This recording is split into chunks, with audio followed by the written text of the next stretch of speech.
Support for this episode comes from Sattva. If you're working long hours on your next big idea, you're probably missing your 8 hours of sleep. And even one night of bad sleep can really affect your energy the next day, which is why Sattva wants to help with its Sattva Classic Innerspring mattress. Thanks to its 2 layers of coils, the Sattva Classic Innerspring contours to your body. Why? So you can wake up feeling refreshed instead of groggy and tired. Plus, you'll sleep even better knowing that Sattva mattresses are always offered at half the price of retail stores. Visit SAATVA.com/Vox today, where Vox listeners save an additional $200. Whether it's delivering groceries to a neighbor or a night off from cooking, what if touching the life of one person could make a difference for many more? Now, each time you order online or tap in-store with your MasterCard at qualifying restaurants and grocery stores, MasterCard will donate to Stand Up to Cancer. One precious cent at a time, up to $5 million. Start something priceless. Promotion ends on August 31st, 2021, or when maximum $5 million donation is reached, whichever comes first. Debit, PIN, and international transactions ineligible. Stand Up to Cancer is a division of the Entertainment Industry Foundation. Terms apply. See mastercard.us/SU2C.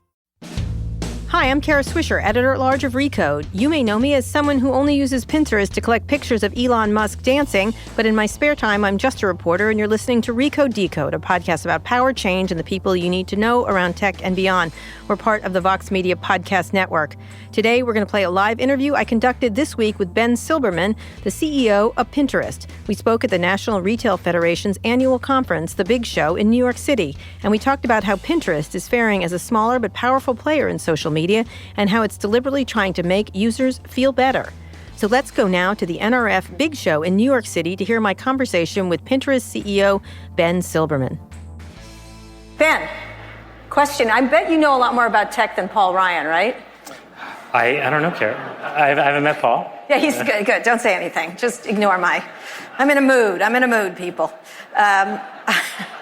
I just finished a really angry call about Bill Barr trying to get Apple to open the iPhone, and I just can't stop myself. All right, let's get to Pinterest. I want to talk about a wide range of things in the overall tech atmosphere right now around safety and the challenges being faced by tech platforms that do retail, and all tech platforms, really. And then I want to get into the features that you guys are where you think the big trends are. So I want to sort of have a two-part to this.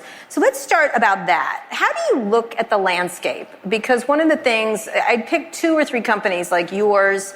I would pick Airbnb and several others that are concerned about, doing the right thing on these platforms. So talk a little bit about where you think tech is in general, about protecting users, dealing with terrible things that come on the platform naturally because they're platforms and people load up all manner of nefarious things. So talk about the overall space and what tech needs to do right now.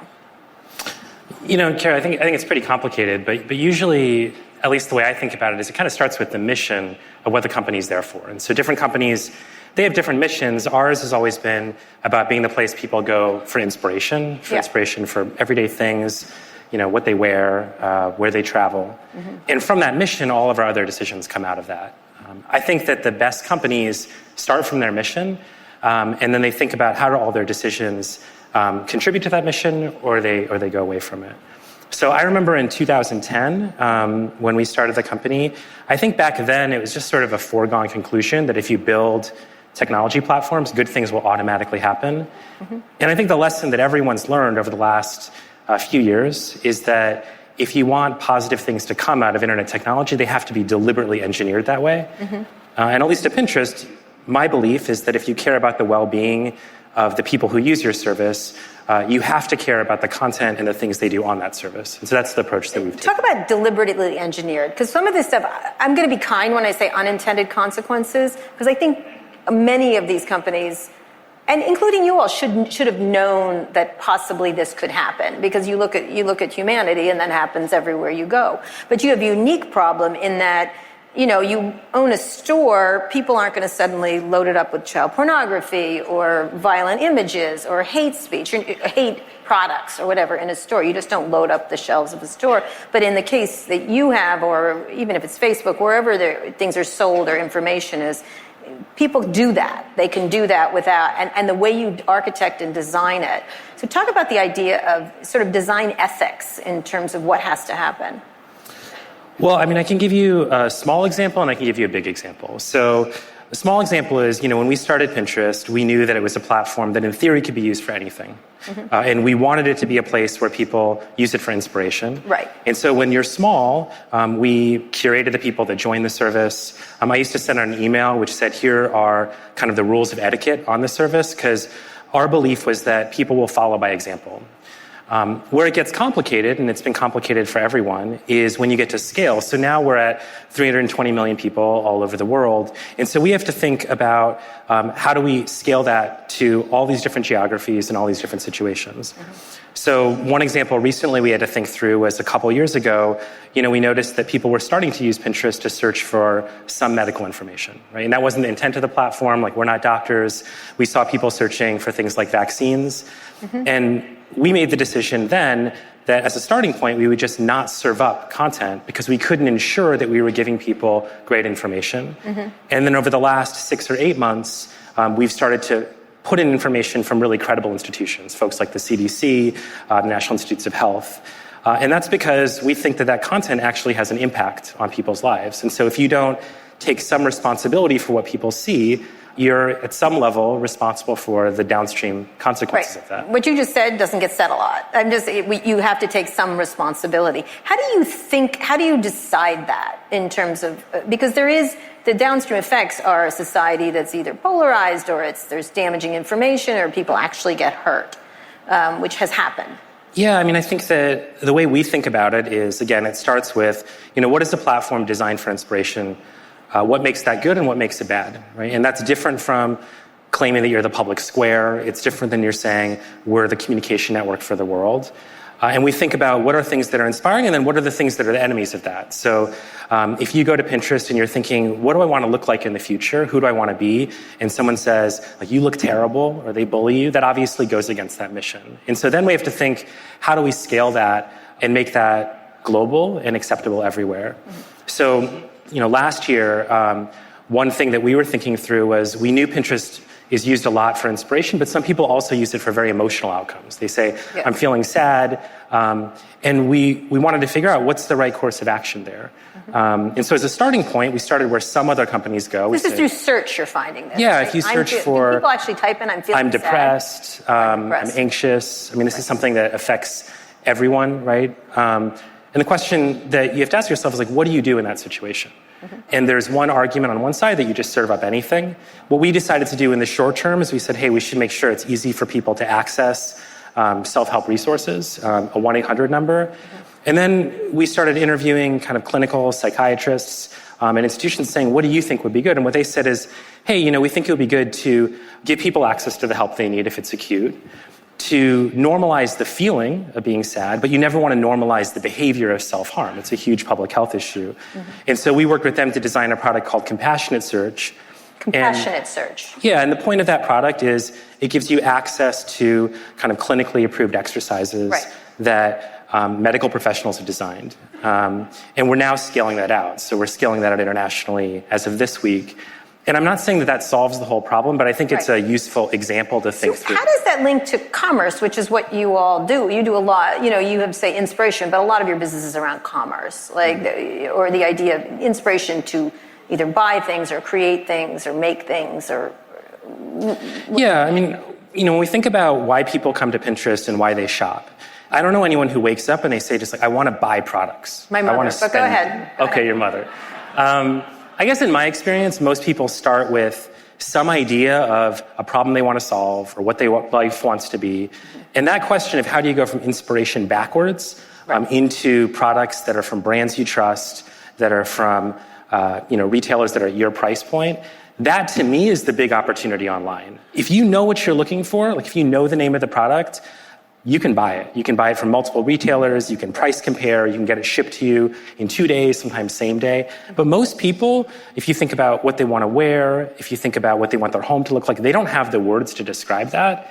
And that's the problem that we want to solve. So you asked how these two issues connect. Right. One, people need to have an environment where they know they can go and feel inspired, right? They're not going to get bullied. They're not going to encounter content that's offensive to their values. They're not going to encounter content that's harmful, actually, to their well-being. Right. Then our job is to show people things that they find inspiring, and that's where machine learning and personalization come in, and that's what we've spent a lot of the last 8-10 years building. And then the step after that is they want to go buy it, and that means that we have to show them products from merchants that they can trust. And that issue of trust, I think now has become even a bigger deal than it was a few years ago. Because there's so many scams or whatever, or there's products that... Yeah, there's scams, there are products that they get to your door, they're nothing like what you look like, you can't return it properly. Right. So the approach that we're taking, we're building a program, it's called the Verified Merchant Program. Mm-hmm. We're verifying all the merchants manually. We're looking at, are the products quality, do they have a track record of shipping, do they have return policies? And then we'll tell users, these are verified. And I think that's good for those merchants because we'll then give those merchants a way to reach people that are there getting inspiration. This isn't just that they exist. It's not like on Twitter, which had to pull its verification program, the blue check, because it couldn't quite get it right. What's the process to do something like that?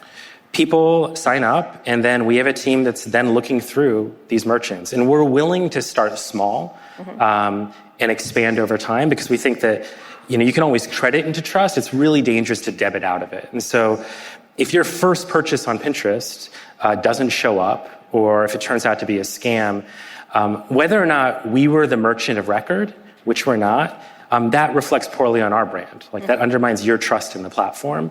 Right. And that's not something that we want. And so we're taking a start small, start with a trusted group and expand. I think that the other approach that some folks have taken is to start super wide and try to clean it up.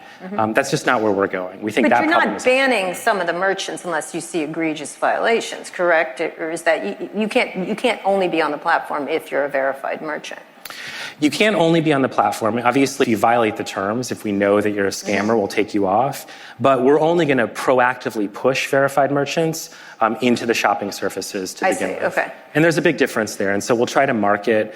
And over time, we believe that when somebody using Pinterest sees that mark, they'll think, that's verified, that's something valuable, just like the way that you see Prime and you're like, that can get to me in 2 days. And that's something that you have to build over time. We're here with Pinterest CEO Ben Silbermann. We're going to take a quick break now. We'll be back after this. There's a productivity pit in our workdays. Let's call it the app chasm. It's a deep, dark hole that opens up when we have to switch between apps to track down deliverables, find due dates, collaborate on docs, and communicate all the moving parts with our team. ClickUp is a flexible productivity platform, and they estimate we lose as much as 3 hours a day in the app chasm, which really adds up over the work week. But with ClickUp's centralized approach to work, you can get those hours back. It works by bringing all your chats, apps, docs, tasks, teammates, and goals into one place, kind of like mission control, so you can stay focused and make work work. Built for teams of all sizes and industries, ClickUp's super fast features and 1,000 plus integrations make it a must-have for anyone wanting to track, manage, and tackle their work in one place. Get your hours back with ClickUp. Try it for free today at clickup.com/decoder. Support for this episode comes from Saatva, pioneers in the online mattress industry. If you're suffering from back pain, tired of your old mattress, or just simply need better sleep while you work on your next startup, look no further than the Saatva Classic. With 2 innovative layers of coils, one for comfort and the other for support, you'll always wake up feeling refreshed night after night. That means no more aches in the morning. Plus, with Saatva Classic's 3-inch Euro pillow top, you'll also get hypoallergenic antimicrobial protection for peace of mind. Speaking of peace of mind, unlike the competition, Saatva always keeps you in a state of zen by offering their mattresses at half the price of retail stores, so you can sleep more while spending less. Visit SAATVA.com/Vox today, where Vox listeners save an additional $200. So when you think about where you are in the conversation, you said, we didn't source it, we didn't do this. Is that part of your business plan going forward? Because ultimately, that's what Amazon does. That's what a lot of people are doing now. Instagram isn't doing. And Instagram, you're quite sort of in a similar situation to Instagram in that it sells ads that then people buy. But when you see it on Instagram and it doesn't work, think about it with Instagram. My son bought a fluffy T-shirt the other day after seeing an Instagram. He goes, they finally got me, because he likes Instagram ads. And it wasn't great. And he blamed Instagram. It was really, he goes, damn Instagram, or something like that. And he said it's because it changed into Instagram by Facebook. That was the reason. He's just looking for a reason to complain about it. But he didn't blame the retailer. which was interesting. It's going to be a balance. He's also really spoiled, so whatever. Too bad for him. Look, I think the way the world is going is that people are going to find inspiration in a lot of places. We want Pinterest to be the home of inspiration. And we're going to have to manage that handoff with a merchant. Like, we're not in the business of building warehouses. We're not in the business of manufacturing competing products. But we do have to say, this is a trustworthy merchant. And when you see that mark, we have to put our name behind it. Because when anyone interacts with a service, they just get a feeling. They get a feeling, can I trust this? Do I not trust this? Is this a place where I feel safe? Is it not? Is it inspiring, or could I encounter things that are harmful? And I think you have to take that broader perspective, because at least I know as a consumer, that's how I engage with online services, and that trust gets built over time. Talk a little bit about the idea of how people are engaging in a commerce, because one of my sons, as I said, I'm not going to use this anecdotal, but it does work that way. I bought the fluffy t-shirt. The other is very interested in StockX, likes the gamification of sneakers, is a sneakerhead. And I said, well, they're using this service? He's like, no, of course not. Like, he had a relationship with this. How is it changing when people have online relationships with your brand or whatever? What do you see shifting? Look, I think what's really different is that it starts with this idea of, how do I want to visualize my future? And it starts from this place of, I want to get inspired. That's actually an old idea, right? If you walk into a department store, if you flip through a really well-curated fashion magazine, it always started with an image of what could be, rather than a white screen with a bunch of products on it. Right. I think what's changing now... Which is called merchandising. Yeah, and I think what's changing now is the ability to stitch that together in a really, really big way. So, look, on Pinterest, people use the product for tons of different things. They'll use it to redecorate their whole home, to plan their wedding. They'll use it for a passion, like designing a skateboard or collecting their favorite sneakers.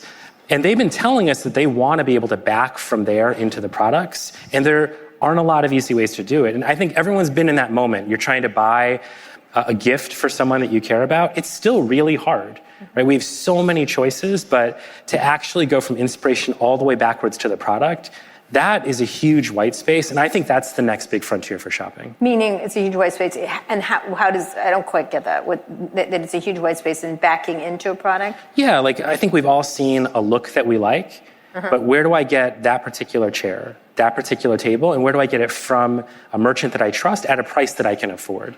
That's what our users have been telling us they've wanted for a long time, and our goal is to bridge that gap for them. What does that do to the concept of brands? Because, you're looking at sort of all this DTC stuff. I'm thinking of Glossier. Like, they only sell that of what they are, or Warby Parker, or any of these, Brooklyn, and there's all kinds of things like that. How does that change the equation? Because what does it do to regular store brands then? Because you don't rely on a store at all. You're relying on a series of brands that you have an affinity to, whether it's Patagonia or whatever. Yeah, I think that you're kind of seeing the internetization of brands, right? The internetization? Yeah, well, you used to have, if you controlled, the biggest stores, by definition, you controlled the brands because you controlled the means of distribution. So when I say it's becoming more like the internet, it means that now a very small company can tell a story, they can source the merchandise, they can manufacture it, and they can ship it. And what you're seeing is a lot of the brands that are able to connect with people at the moment of inspiration are able to grow faster than I think a lot of people thought was possible before. And that's a really big deal. That's going to change a lot of things. And you saw the same thing happen in news. You see the same thing happening in media. And I think platforms like Pinterest can play a really big story in that. So I'll give you an example. We have a lot of users that will use Pinterest for style inspiration.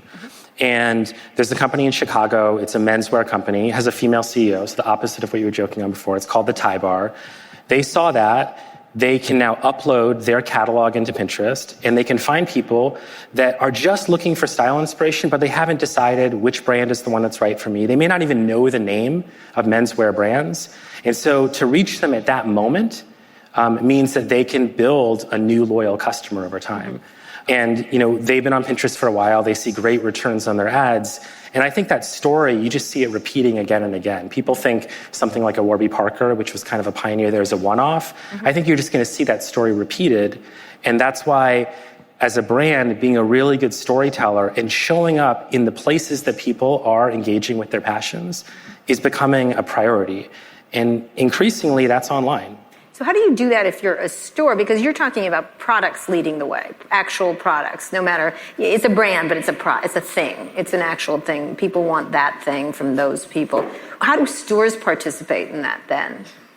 We work with a lot of stores that honestly are doing an amazing job with this. We work with folks like Home Depot, like Target, and what they've become really great at is they play at the inspiration level. So they've been good at doing what they've done for years, which is merchandising. They customize their creatives for Pinterest. They tell a really good story of inspiration. But then on the back end, they're also uploading their product catalogs. So when somebody's ready to say, hey, I want to pull the trigger on that, I actually want to get that look, or I want to complement what I have, their products are right there front and center. Yeah. So how do you look at then, you're talking about this idea of merchandising, of getting inspiration. These are all about, merchandising, inspiration, these things. How does that stack up again online against a company like Amazon? Do you consider them merchandise? Because they don't really do merchandise. They just have it. That's really their whole we have it, we'll get it to you quickly. In fact, it's in your backyard right now. Not getting stolen because we have the key to your house. That's their whole thing. Not kidding. They sent that thing where they're like, can we have the key to your house? I was like, no. It was really an intro, but it was a great ask on their part. What's the difference? What's the way it's going to spin? Is that the sort of way it goes, or is it this idea of pulling in inspiration as you're leading the tip of the spear? I don't think it's going to be one size fits all. Right. I think that there are some people in the offline world that would go from boutique to boutique, and there's some people that love the convenience of having a one-stop shop. And I think that means that if you're not Amazon, you have to be really smart about being where consumers are, right, and reaching them before they've already made up their mind. Mm-hmm. And it's funny, when we talk to CMOs, what we'll often hear from them is, they're tired of bidding on their own keyword, or spending money only on retargeting, because by the time you're doing that, you've already generated the demand. Mm-hmm. Right? You're just accelerating the time between when somebody expresses the demand that you've generated and they purchase. The question is, how do you reach them before they've actually decided which brand they actually care about? Mm-hmm. And the answer to that, I believe, is you have to be on the platforms that are the moment of inspiration.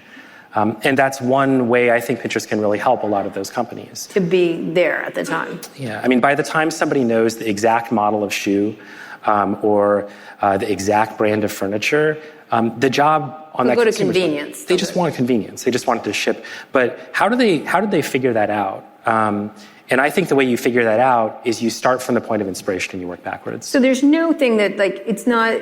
Sometimes they're price leads, sometimes... just the thing you want leads, sometimes it's convenience. Is there anything you see trending more than the others across your platform? What works really well? And I'd love to know what doesn't work. It really varies by category and by brand. And it's funny, it kind of goes back to what I said about what the core value proposition is. Mm-hmm. There are some companies and their core value proposition is value, mm-hmm, right? And for them, knowing that that's the place where you get the highest quality at the best price is absolutely important. I think what you're seeing now is a lot of brands that are focused on a really narrow segment of self-expression, mm-hmm, and really driving that story forward. Mm-hmm. That's a little bit new because it hasn't been until probably the last few years when you could tell that story and reach hundreds of millions of people. On Pinterest, there are 320 million people globally, but just in the US, you have 8 in 10 moms, you have 3 in 4 female millennials, you have 50% millennials overall. Mm-hmm. And that's just on one platform. Mm-hmm. And so even a small company now has the power to reach a huge, sizable audience and to reach it with a level of precision and accountability and spend. And that's very, very new. So that both creates a lot of opportunities, and I think it creates challenges for brands that are not clear on exactly who they are, mm-hmm, and who they want to reach. And what doesn't work? What is what you see falling off? What you must not do? I think that when we talk to CMOs, they're seeing diminishing returns in truly mass reach, mm-hmm, in a way that wasn't true before. In truly mass reach? Like single message, it goes everywhere. And I'm not saying that for everyone.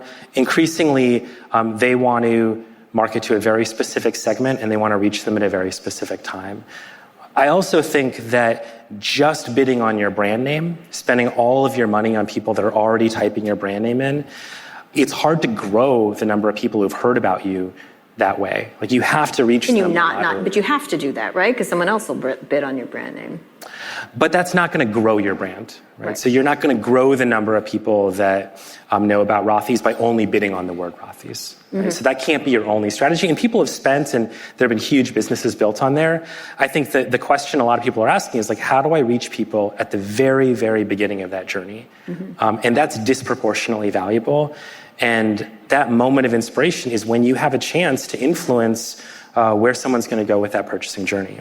So there's been a real dichotomy, really, in a few more minutes, between, I do want to talk about diversity at the very end, but between those who, Satya was here talking about how we can help merchants, which I think is probably in contrast to Amazon, which is now in their businesses and stuff like that. So are you a helper of merchants? You said you'll never get into, is that really a never start to sell things, that's not an adjacent business to yours? Because others have done that. Like Amazon started off as, we're a platform, we're just helping them, and then moved in. People move into spaces. Sonos just sued Google and Amazon. Genius sued Google. Like, these companies move in. I think that where our kind of core competency is today is really trying to build those inspirational businesses. Right. And what I can say is, like, we have years of roadmap ahead to help people find the right thing, to help people visualize what that could look like in their life, and then to facilitate handing them off to a retailer or a brand that fits what they need. And so I can say we have years ahead of us to build that out. And I think for that reason, I do think that we can help a lot of companies, and we have. And, some are companies that maybe no one's ever heard of, like the Thai Bar. Some are kind of marquee brands. Like we were working with Patagonia. They didn't want to do traditional advertising, right? Their brand, they're very clear about who they are. Yeah. They have a very clear value-based message. They wanted to tell that message. And they wanted to tell it at Pinterest at this moment of inspiration, rather than just pushing product after product and retargeting. Buy this fleece vest or something like that. Yeah. And so I think that as a platform, we can really help a lot of folks. And that's going to be where we invest our time and energy right now. We don't have like a skunkworks team building a fulfillment center. We're really focused on how do we give you the best inspiration, and then how do we help you turn that inspiration into reality. I'm still curious, if you were to sell, what would you sell first, though? If we were to sell, what would we sell first? Yeah. I don't know. Pinterest is such a broad platform. I don't know, maybe like a branded coffee mug. Something. A random coffee mug. So you could drink Pinterest in the morning. Wow, you have big goals, Ben. When are you going public? We went public. What? Oh, public. I'm sorry, not public. I was going to ask, I was thinking of last night, I was with Warby Parker. I apologize. How is it going public is what I meant to say. How is it? Well, it's still pretty new. We went last year.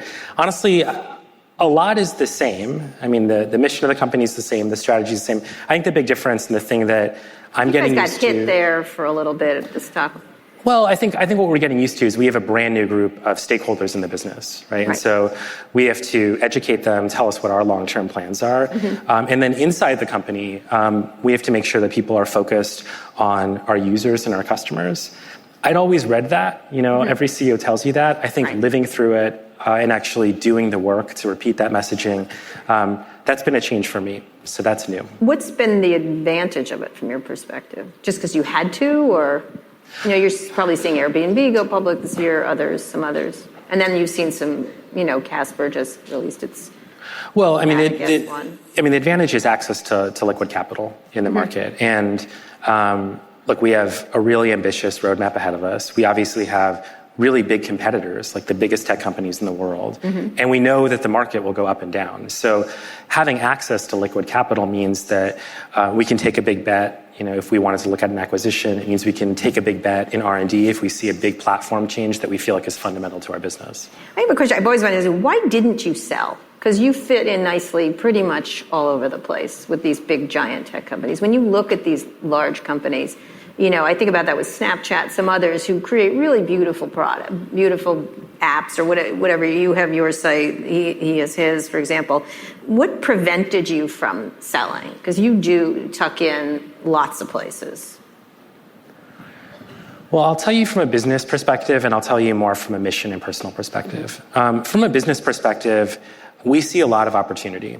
I see a huge opportunity to help retailers and help consumers connect, but not connect over just a sale or just a deal, connect over literally what they want their future to look like. And we see a lot of realistic opportunity ahead of us. And I think with my practical business CEO hat, that's the hat that I have to take. And so while we see real growth opportunities, we wanted to do it independently. I think the mission part of it is I would really like to see mass market products that put a value like inspiration at their core. Mm-hmm. I fell in love with the internet. And like a lot of people, I thought the internet would be this positive place that could connect people in a positive way, that could lead people to feel really good. And it didn't turn out that way. And I think Pinterest has an opportunity to fulfill part of that promise. And I think it's important, too. I think that the customers we serve are often underserved. I think a lot of the internet wasn't built with the needs of especially women in mind. I think that when we talk to our users, they love having a place where they can think about themselves rather than think about the image they want to project to other people. We hear people say, I have enough ways to tell my story. What I don't have is a way to think about what I want and what I need in a place that I won't be judged. And the science says there are a lot of really positive outcomes when people have that safe space. They're more open-minded, they're more goal-oriented, they have higher self-esteem. So those are the two answers, and I have to balance both as the CEO. I'm responsible to the company. But while we see real business opportunity ahead of us, and while we feel like we can fulfill that mission best as an independent company rather than a bolt-on property, we'd love to run it as an independent company. All right, we've got to go because I see people waiting in the wings, but one very last question. What do you think, very briefly, is the most exciting commerce thing you've seen lately? I was walking the R&D floor, or the innovation floor upstairs. I am really excited about technologies that help you visualize what a product can look like in VR, AR. And it looks different depending on the vertical. It could look like I can render this in my home.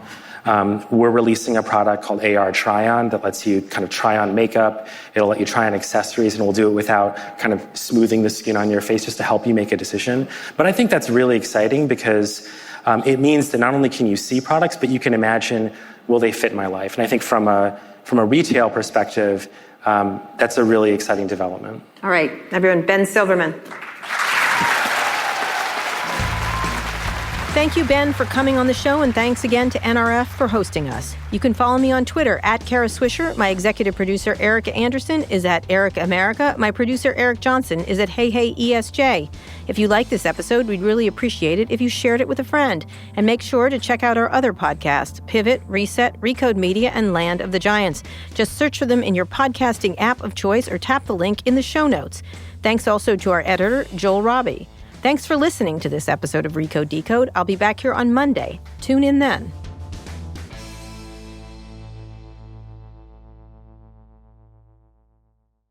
Whether it's delivering groceries to a neighbor or a night off from cooking, what if touching the life of one person could make a difference for many more?